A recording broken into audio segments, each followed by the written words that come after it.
Bourbonbarkeep, Curtis. Noah, great to be here as always, man. Good Round to see two. you. Round two here. That's right. Round two of the Bottled and Bond Bracket Challenge. We were like, It's about as good a name as we're going to get. what bottles do we have just a shitload of, and how do we put them together without buying new bottles? That's right. Yeah, all four of these match the same description we talked about last week. They're all Bottled and Bond.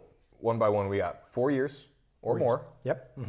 Can be more, but at least 4. It has to be at least 4. Yep. They have to be same season. So what, January to June, and then July through December? Yep. And the same facility. Correct. Yes. And then there's one more. 100 proof. We got the 100 proof, Yeah. and then they have to bear the real name of the distillery with the DSP. Cool. Do you know why Bottled and Bond kind of even came in, though? So yeah, so in 1897, we had distillers just like adding things to the bourbon to either kind of enhance the color, whatever it may be, like wood chips, iodine. Iodine, glycerin, tobacco, which that would have been okay. I'm kind of fine with that, yeah. But My line would have been the iodine, I think. yeah, so they're trying to enhance their bourbons in a way that's probably not healthy or desirable in really any way. Yeah. So a low character move. a few guys, one of which being Colonel Lee H. Taylor, who you may have heard of, decided to reach out to the government, and they said, hey, let's figure out a way to kind of, stop this behavior, ban this behavior. Yeah. And they came out with the Bottled and Bond Act of 1897. Did I say that right? It feels right. Okay. Yeah. Pretty cool, just because it's fun to do blinds and comparisons like this, because they're all 100 proof, they're all 4+ years, they all have these kind of like characteristics, and it's fun to put them head to head and see who's best. I mean, it's an absolute grind. There's a checklist like what we were talking about. So last episode, we had our 4. Go check it out. Yeah. In an expensive bottle, may or may not have done miserable. Yeah. Teaser. And a card somewhere in the stratosphere. Yeah. So now, put it up here. we'll talk about these 4. Yeah. So we did have a life thing happen to where we were like, this was supposed to be a couple choices. Old Granddad Bonded. Yeah, couldn't Evan find it. Williams Bottled and Bond. Oh, no, I said Old Granddad. Who's the other? Oh, Kirkland's. Yeah. We were like, hey, we love Costco. Let's see if Costco can stand up. It's the first time they really let me down. I'm a big Costco guy. Yeah. Went there yesterday, expecting to buy their Kirkland Bottled and Bond, and it was just nowhere to be found. But you came out with pants, so that helps. I did buy a pair of pants, yeah. I bought a whole bunch of other stuff, too. Yeah, but not the Kirkland's. So we were like, all right, who we got? And it was Holladay. Last week was a soft red wheat, did wonderfully. Yeah. And this time around, we just have their... Or did it? That's true. It's the cardigan. Yeah.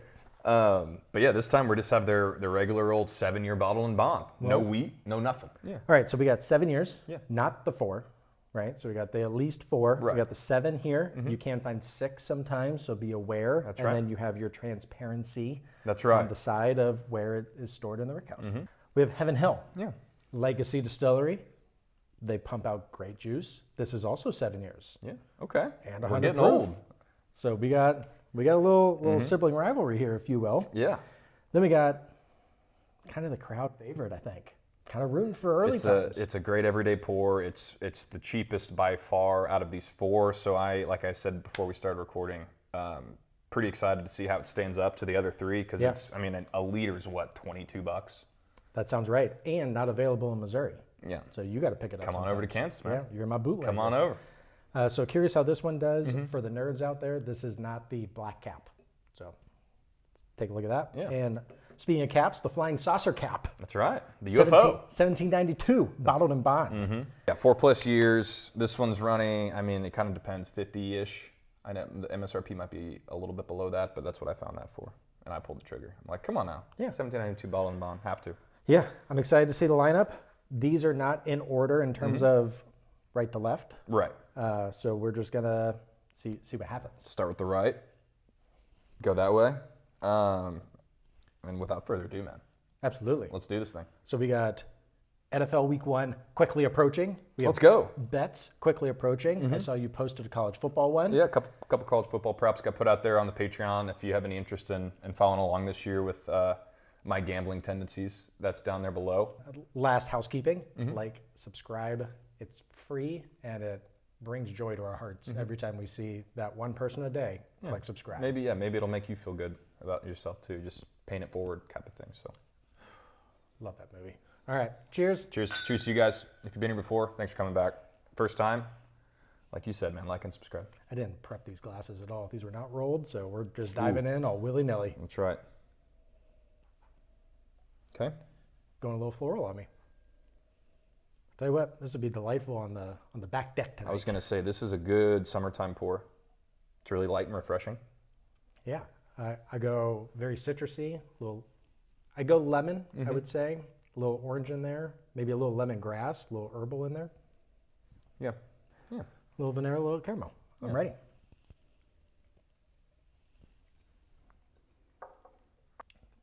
Ooh, Like that.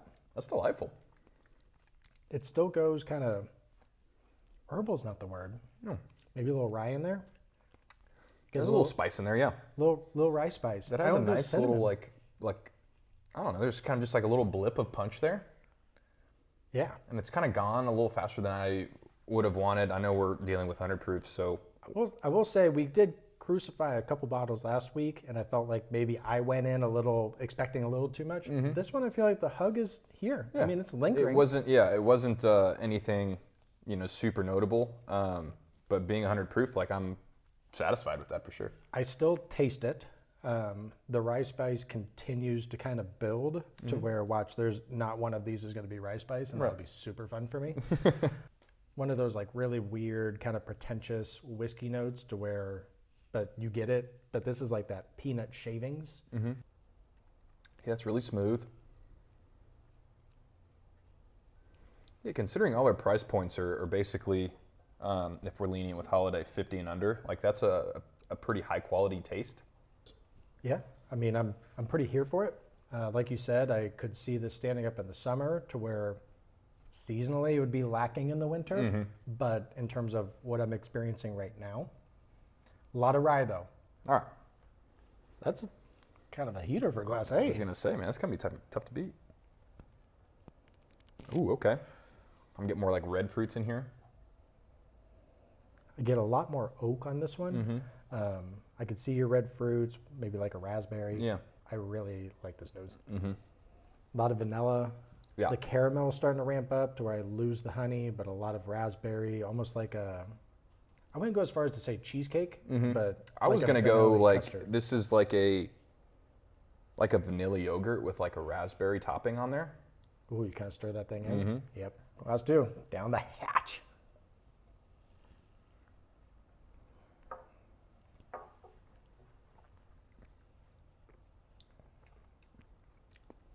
All right. A little grassier on the palate.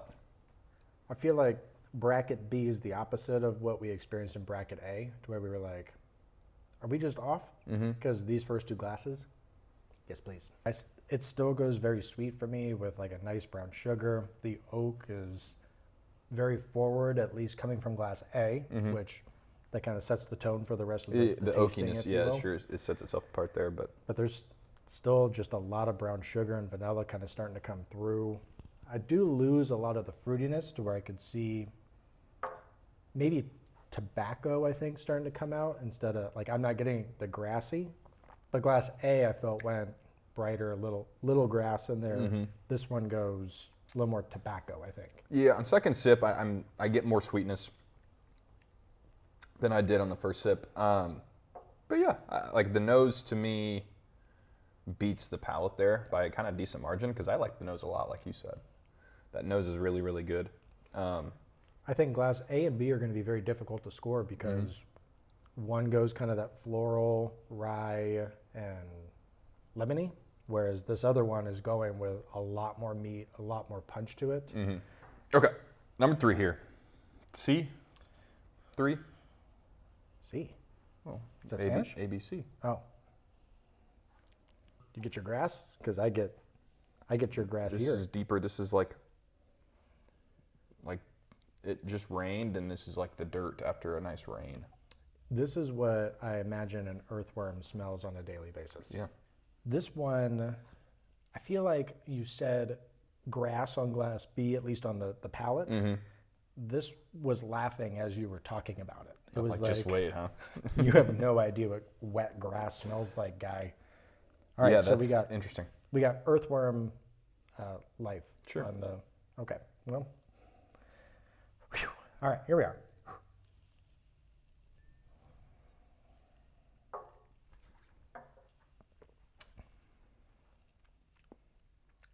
mean, the wet grass goes away. I get kind of a plastic.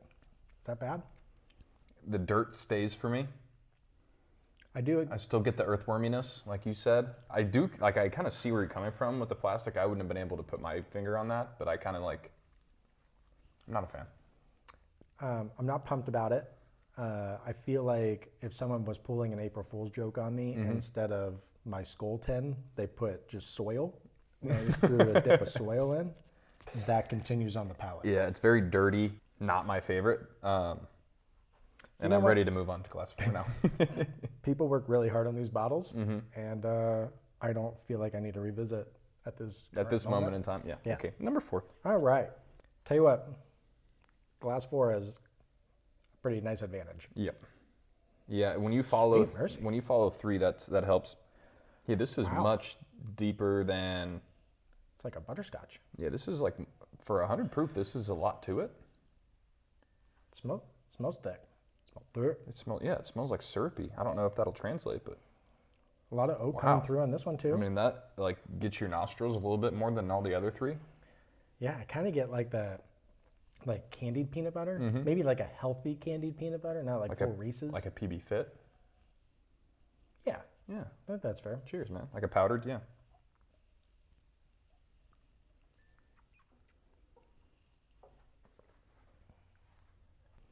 A little disappointing on the palate. Kind of comes across with like a fake vanilla. Like a fake vanilla caramel. Like my butterscotch goes away. It's pretty lame on the back half. Yeah. It smelled way like thicker and meatier than it is. Yeah. There's no back half of the tongue. Yeah. No hug. I won't penalize a bottle for having a great nose and the palate not living up to that nose. But yeah, like I was expecting like a thick, meaty bourbon, and that is not that, but. The nose was misleading, also set itself up maybe for failure. I do. It's a great nose. If someone was like, hey, describe bourbon nose, I'd just hand you that. It's pretty quintessential. It's pretty straightforward too, but yeah, I was kind of let down a little bit by the palate. But. Yeah, even swishing it. I like trying to get it deeper on my tongue. It just doesn't go. It doesn't go deeper, you know? Right. It's pretty surface level. You know what? There's a lot of guys out there that have that problem. So, all right. So where do we go from here? We're going to do one more quick run through. We'll taste kind of one more time. And then I think just score as we go, right? We'll average our 2 scores together for a composite score, if you will. And the top 2 move on to our final 4 next week to meet the top 2 from last week. So those 4 will go head to head in a blind similar to this one. But we're excited to crown a winner next week. So let's find our last 2 contestants. Got ourselves a final 4 next week. Let's go. All right. The trusty book is making its appearance. Got our names. Ready. Let's do this thing, man. Final run through, going back to glass A. Tell you what, we started hot. Faded a little bit in the middle, and then we finished kind of strong, not really strong. Kind of limped to the finish line. You know, you showed good effort. Sure. You know, on crossing the finish line. Yeah. All right. Still floral, still lemon zesty. I really like it. If you told me that was a rye. Yeah, I like it. I don't love it.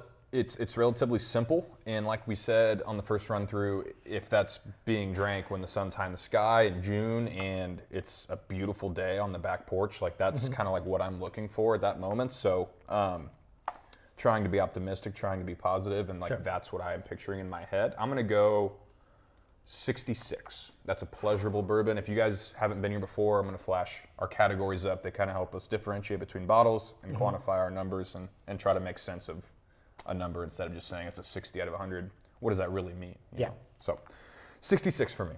Okay. The words that come out of your mouth, I'm surprised that it was that high. The score? Okay. Yeah.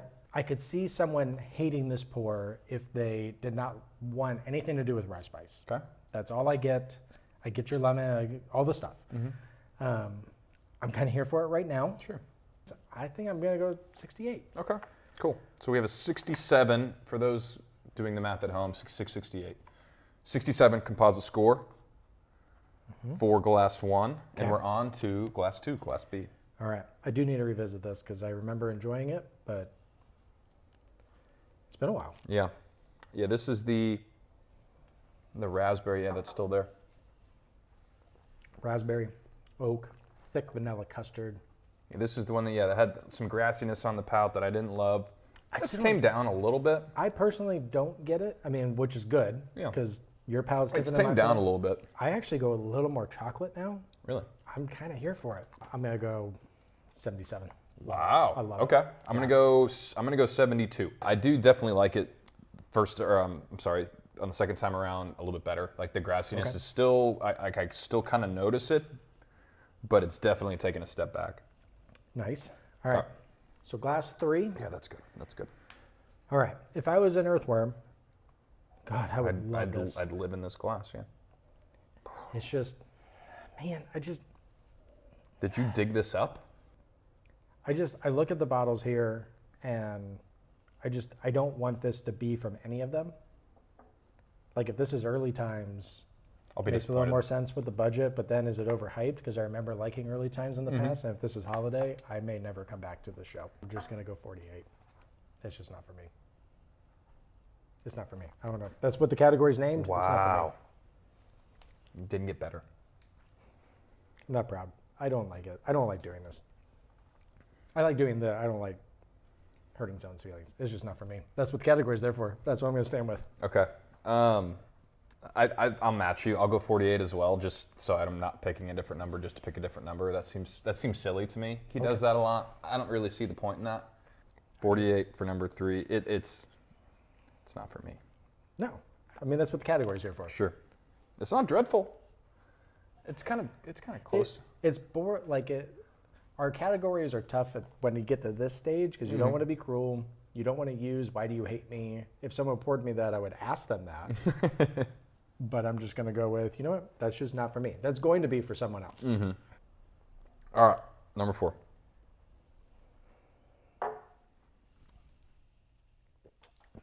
Love the nose. Man, that palate is just so close to being good.